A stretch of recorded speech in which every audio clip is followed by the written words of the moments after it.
Écoute attentivement. Il est temps que tu arrêtes d'utiliser des modèles économiques qui sont préhistoriques. Ce que j'entends par là, c'est que le dropshipping, par exemple, c'est quelque chose qui a eu son heure de gloire. Amazon FBA, pareil. Tous ces modèles-là ont réellement fonctionné, mais ils ont bénéficié d'un avantage d'être pionniers. Aujourd'hui, tu n'as plus cet avantage sur le marché. Donc, ce que je vais faire, c'est qu'à travers cette vidéo, je vais te présenter un guide ultime avec quelque chose, un business qui te permet de continuer à bénéficier d'un certain avantage. Et donc, reste bien jusqu'à la fin parce que je vais te donner un plan étape par étape qui va te permettre de te lancer justement. Donc, 2025, c'est ton année. C'est l'année où tu te lances. C'est l'année où tu lances ton produit digital. Alors, pourquoi est-ce que je dis que 2025, c'est l'année à travers laquelle tu dois te lancer dans le fait de créer un produit numérique? Simplement parce que ça n'a jamais autant été aussi accessible. Avant, 99% des personnes échouaient parce que il y avait des barrières techniques qui étaient vraiment très hautes, il fallait avoir des budgets qui étaient énormes, et tout semblait être réservé un petit peu à une élite. Mais aujourd'hui, tout a changé.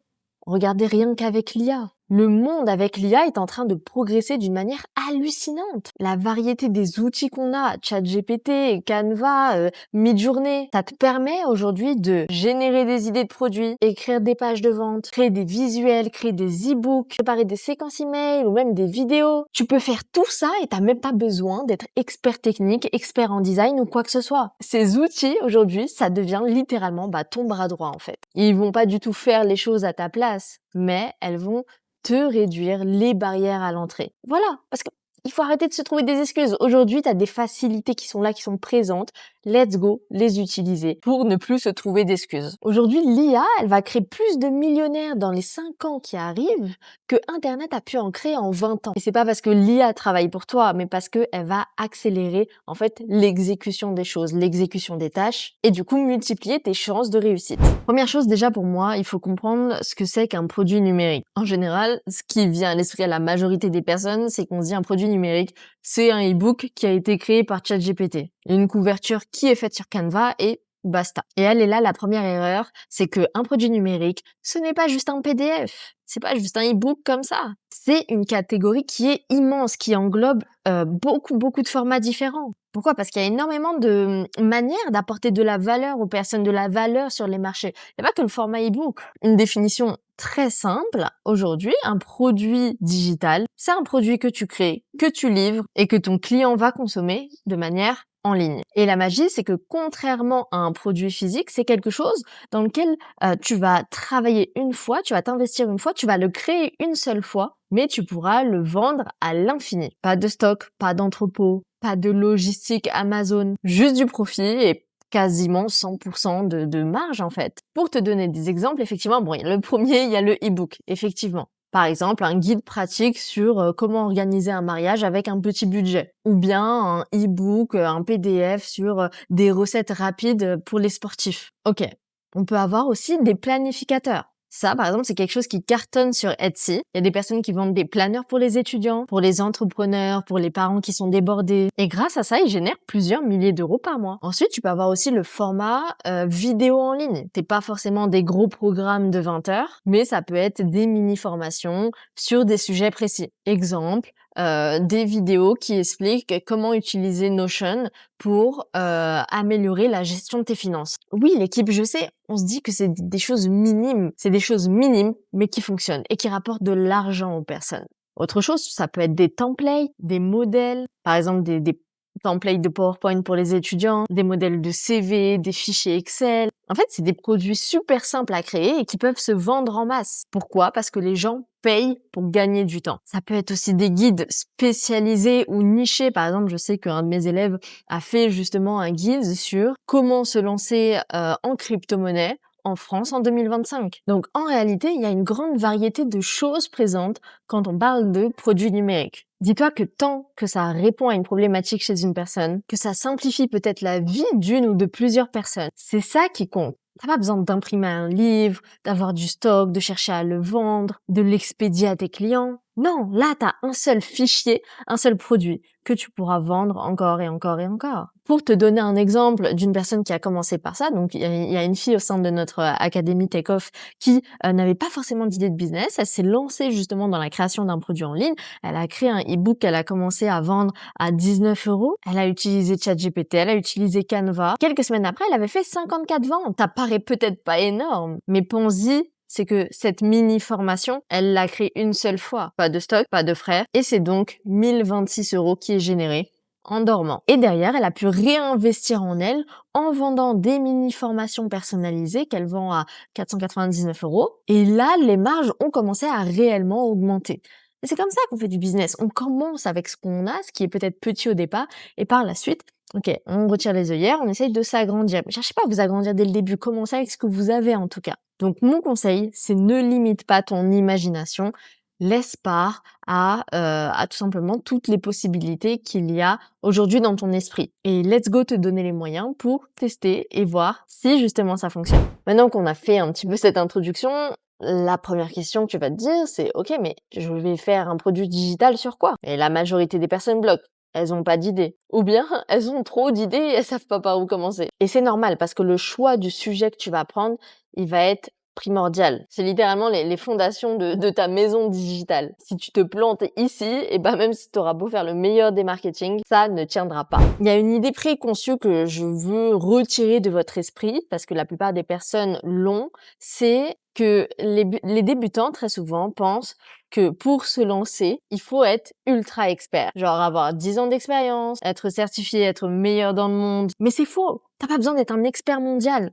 T'as juste besoin d'en savoir plus que les autres personnes. T'as besoin d'avoir un pas en avance sur ton audience. Pense à ça. Quand tu es en train d'apprendre quelque chose, à qui est-ce que tu préfères poser la question? À un professeur qui a 30 ans d'expérience théorique, qui t'explique avec des mots compliqués, ou à quelqu'un qui vient de passer par là, qui comprend tes galères et qui t'explique tout de manière simple? Donc oui, ton rôle, c'est pas d'être le plus expert. Ton rôle, c'est d'être le plus utile et accessible pour une audience qui est précise. Du coup, tu as 3 options pour trouver ton sujet. Première option, construire à partir de toi. Donc, ce que tu vas faire, c'est que tu vas te poser des questions. Qu'est-ce que tu aimes faire? Quelles compétences tu as, même si elles sont petites? Sur quoi les personnes te demandent des conseils de manière naturelle? Qu'est-ce que tu fais pendant ton temps libre sans que personne ne t'y oblige? Par exemple, disons que tu maîtrises Canva. Ça peut être, tu peux faire un e-book sur comment créer des visuels pro sans savoir designer. Tu te débrouilles plutôt bien en termes de cuisine. Ça peut être 30 recettes prête en 15 minutes. Tu es une étudiante et tu sais super bien t'organiser, ça peut être un planeur numérique pour les étudiants. Bref, tu n'as pas besoin de t'inventer une expertise que tu n'as pas, tu pars de toi déjà pour trouver quelque chose dans lequel prendre une direction en fait. Option numéro 2, ça va être l'utilisation de l'IA. Tu peux utiliser par exemple ChatGPT pour pouvoir faire un brainstorming. Tu lui donnes tes centres d'intérêt, tu lui demandes de croiser avec ce qui se vend sur Amazon, Etsy, et il va te sortir justement des pistes que toi t'aurais peut-être pas vues tout seul. Par exemple, moi je sais qu'il y avait une personne dans notre communauté qui était très forte en anglais, mais elle ne savait même pas quoi en faire. Bah, par exemple, ChatGPT lui a dit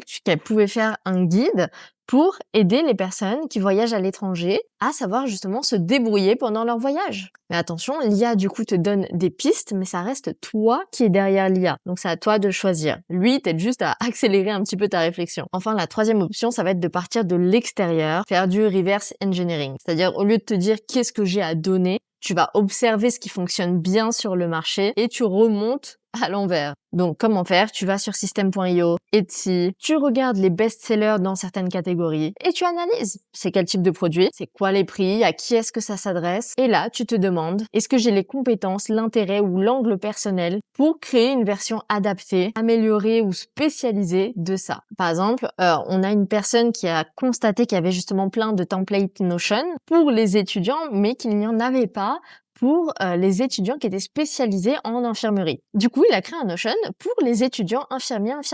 Et c'est intéressant ce système-là parce qu'en fait, tu ne pars pas du vide. Tu pars de preuves de demande qui est existante. Et surtout, après, tu adaptes à ta personnalité et à ton audience. Pour moi, aujourd'hui, il y a un petit peu une règle en or qui est que plus tu es spécifique, plus tu vas gagner. Parce que l'erreur classique, c'est d'être trop généraliste, de chercher à s'adresser à tout le monde. Par exemple, tu fais juste un planificateur de mariage.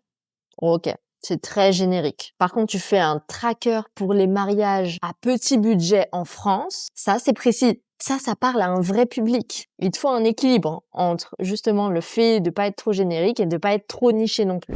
Ok, maintenant que tu as trouvé ton idée, il faut passer au step de valider ton idée. Parce que c'est pas parce que tu as une idée et que c'est la première que ça veut dire que ça sera la bonne. Non, il va falloir la tester. Et ça, 99% des personnes zappent cette étape de la validation. Parce que si tu passes des semaines et des semaines à créer un produit pour qu'au final, tu découvres que personne ne veut l'acheter, bah t'as perdu tout ton temps. L'idée ici, c'est de transformer une bonne idée en une opportunité. Faut pas que tu te dises que parce que j'ai trouvé une bête d'idée, enfin l'idée te paraît incroyable de ton côté, que ça veut dire que tout le monde va l'acheter. Non, ça c'est ta perception. Ou bien que tu vas demander l'avis à deux, trois amis, ils vont te dire c'est super et tu vas foncer. Non, c'est faux. Tes amis, très souvent, ils vont pouvoir te dire ouais, c'est super ton idée. C'est pas pour autant qu'ils vont sortir leur carte bleue. Et là, le problème, c'est que ton avis, après, il devient biaisé. Le seul juge, c'est le marché. Du coup, tu vas avoir 3 méthodes simples de validation. Première, observer la demande qui est existante. Donc, avant même de créer ton produit, regarde sur le marché si c'est quelque chose qui existe déjà ou pas encore. Tape ton idée sur TikTok, System.io, YouTube, Etsy et compagnie. Et là, tu regardes les best-sellers, les commentaires, les prix. Et si tu trouves déjà 10 produits comme ça similaires qui se vendent, c'est que c'est une bonne nouvelle. Ça prouve qu'il y a une demande sur le marché. Et c'est pas une erreur de se lancer dans un marché là où il y a de la concurrence. L'erreur, c'est de se lancer sur un marché où il n'y a aucune preuve que les personnes achètent. Deuxième méthode, ça va être de poser la question à ton audience. Mais attention, pas en demandant oui, est-ce que tu achèterais? Tu vas poser des questions ouvertes. Par exemple, quelle est ta plus grosse problématique là, tu donnes ta thématique. Qu'est-ce que tu as déjà essayé et qui n'a pas fonctionné? Si tu avais une solution magique, elle ressemblerait à quoi? Et ces réponses-là, c'est des mines d'or. Parce que tu vas entendre des vrais problèmes que les personnes ont. Et ça, tu vas pouvoir l'utiliser justement pour ton produit numérique. Par exemple, il y a pas longtemps, je parlais avec une personne sur Instagram qui voulait créer un guide pour les jeunes adultes, pour les jeunes parents, pardon. Et donc elle m'a demandé quoi faire et je lui ai simplement dit d'aller parler justement avec ces jeunes mamans pour comprendre quelles sont leurs problématiques. Elle a découvert que la vraie angoisse des mamans, c'était comment réussir à tout gérer en rentrant du travail. Résultat, elle a créé un guide qui était beaucoup plus spécifique. Et enfin, troisième méthode, c'est de tester avant de le créer. Et ça, très souvent, les personnes ne vont pas le faire parce qu'elles veulent attendre que tout soit parfait, tout soit créé avant de pouvoir vendre quelque chose. Mais en réalité, tu peux commencer à vendre sans même avoir la totalité de ton produit qui est créé. Tu peux créer une page simple, là où il y a toute la description de ton produit numérique, etc. avec un bouton acheter ou plutôt précommander. Tu le partages à ton audience sur YouTube, sur les réseaux, etc. là où se trouve ta cible. Et tu regardes si les gens sortent vraiment leur carte bleue. Et t'as pas besoin d'attendre qu'il y ait 1000 ventes. Si tu as déjà 3, 5, 10 personnes qui sont là et qui sont prêtes à payer, tu sais que tu as gagné. En tout cas, tu sais que tu es sur la bonne voie. Ok, du coup, maintenant que ton produit a été validé, il va s'agir de le créer. Et ici, je veux tout de suite casser un mythe. Beaucoup pensent que créer un produit numérique, c'est forcément mettre une énorme quantité, faire un e-book avec plus de 100 pages, ou passer des mois à enregistrer une formation ultra professionnelle avec un studio, du montage, des lumières et compagnie.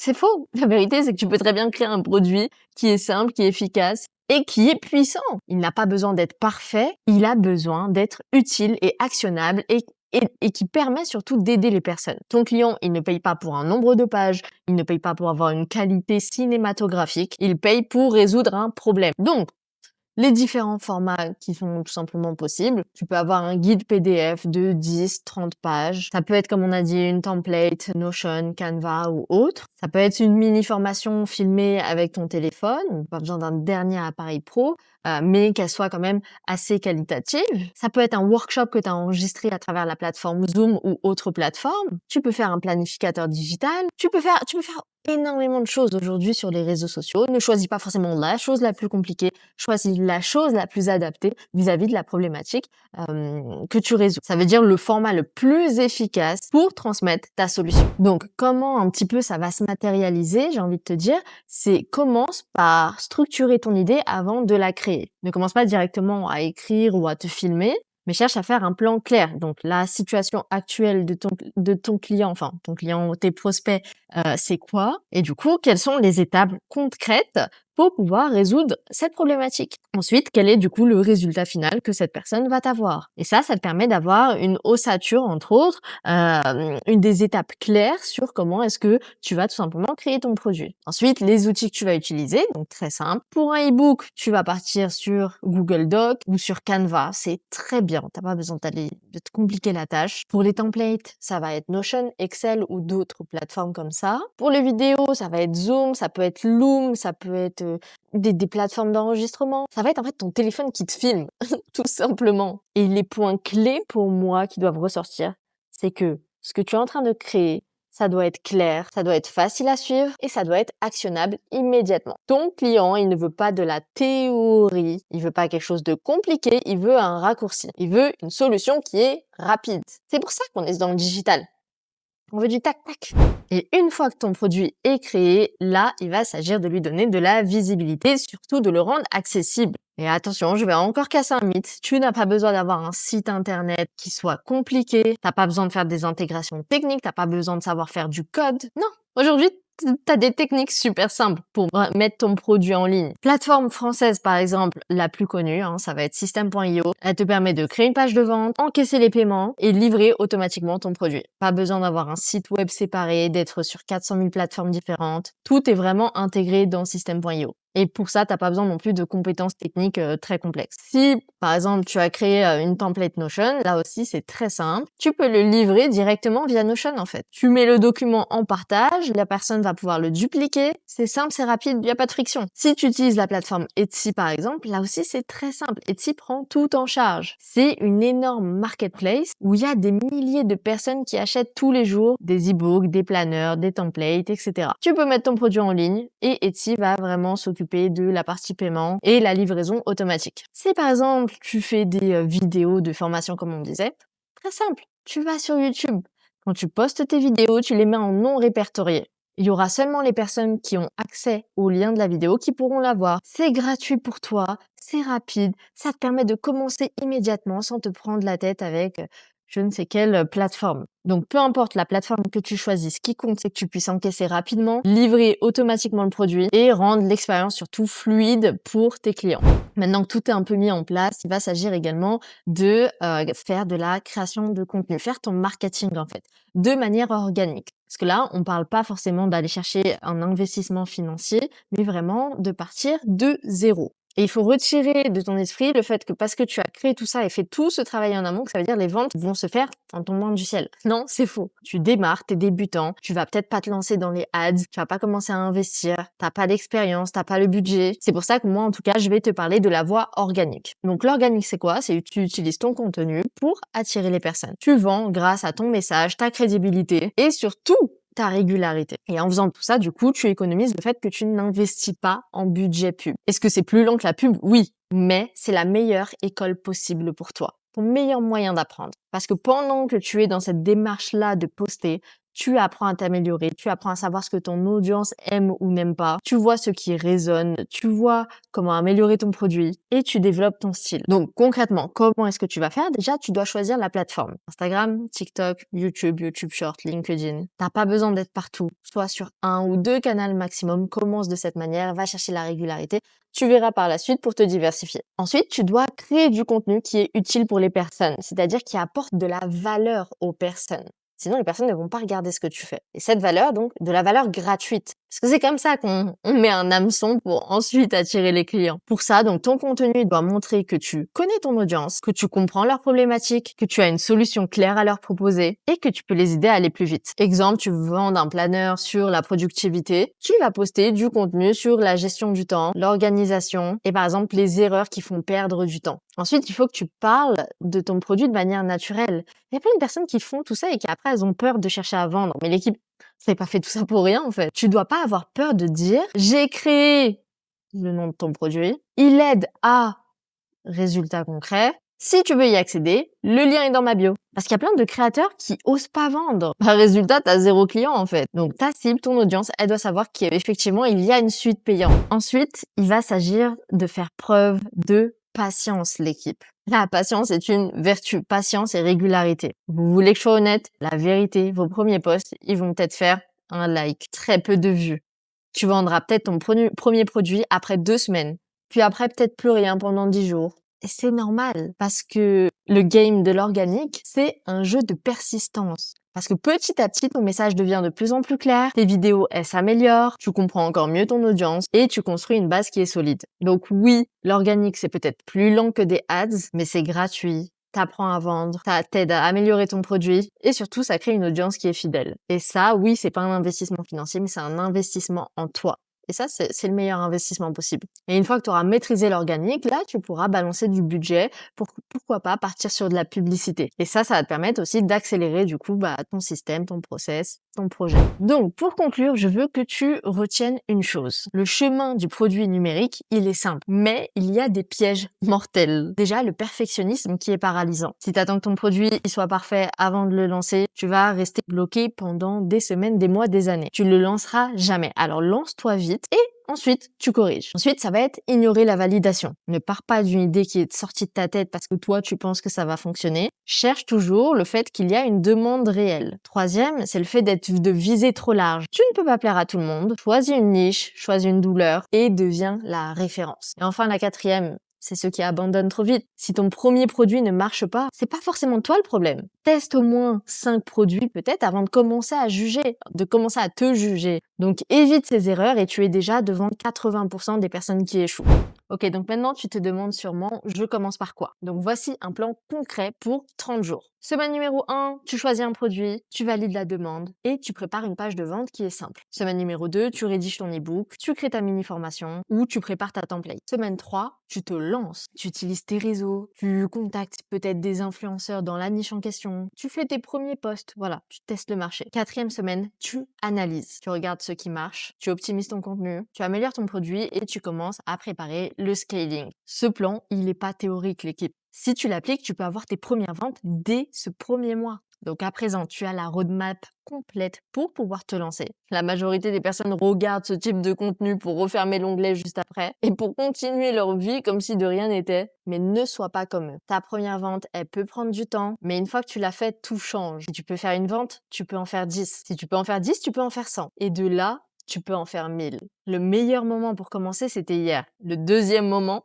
c'est aujourd'hui l'équipe. Et si tu veux aller plus loin, avoir un coaching one-on-one pour être accompagné sur toutes ces étapes-là, le lien qui est dans ma bio et tu peux candidater. J'essaye de répondre aux candidatures assez rapidement parce que je peux pas prendre un nombre illimité de personnes en coaching one-on-one parce que ces personnes-là, elles ont accès à tout mon système, toutes mes formations et surtout à mon numéro WhatsApp personnel pour se faire des appels, des messages, pour être accompagné étape par étape. Donc je pense que si tu es resté jusqu'à la fin de cette vidéo, c'est pas un hasard, c'est ton moment. Donc commence maintenant, que ce soit avec ou sans moi.